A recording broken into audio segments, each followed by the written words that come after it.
dan bersama rohmu. Inilah Injil suci menurut Matius. Dimuliakanlah Tuhan.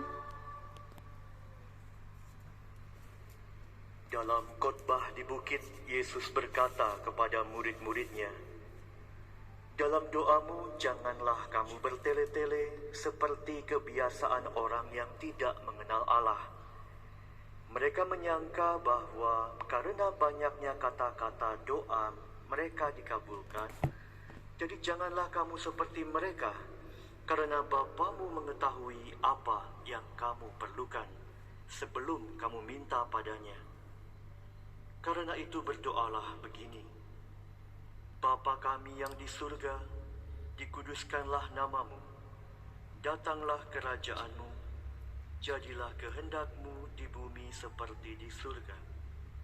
Berilah kami pada hari ini makanan kami yang secukupnya, dan ampunilah kami atas kesalahan kami, seperti kami juga mengampuni orang yang bersalah kepada kami. Dan janganlah membawa kami ke dalam pencobaan, tetapi lepaskanlah kami dari yang jahat. Amin. Karena jikalau kamu mengampuni kesalahan orang, Bapamu yang di surga akan mengampuni kamu juga.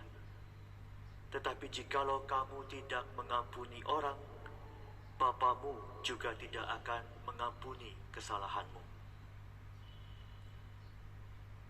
Demikianlah sabda Tuhan.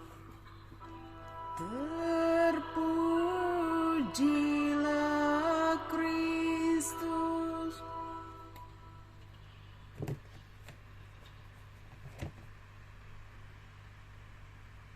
Dalam kemarahan dan dendam, kita mungkin saja ingin segera memberi pelajaran kepada mereka yang menyakiti kita.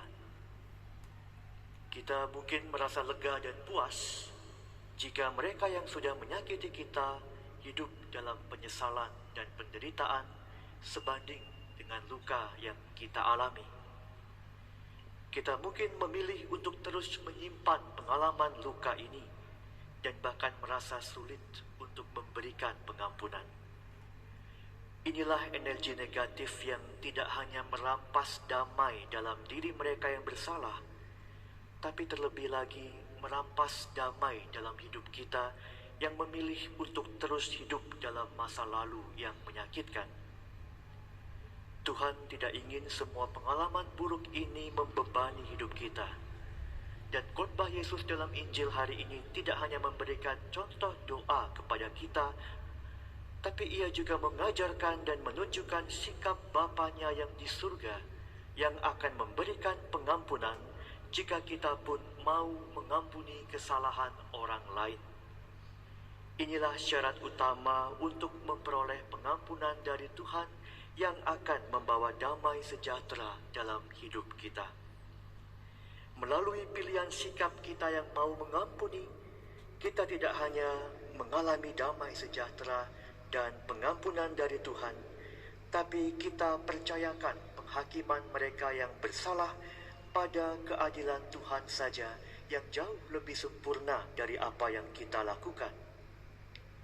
Seperti bacaan pertama hari ini, kita pun percaya pada kekuatan firman Tuhan yang berdaya guna untuk memberi pertumbuhan, termasuk kepada siapa saja yang boleh merasakan pengalaman mengampuni dan diampuni.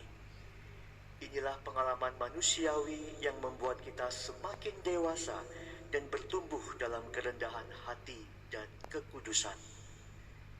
Biarlah pengampunan yang kita berikan membawa damai di hati, memberi pertumbuhan yang kita butuhkan untuk menjadi kudus, dan mengantar kita kepada hidup yang kekal. Amin.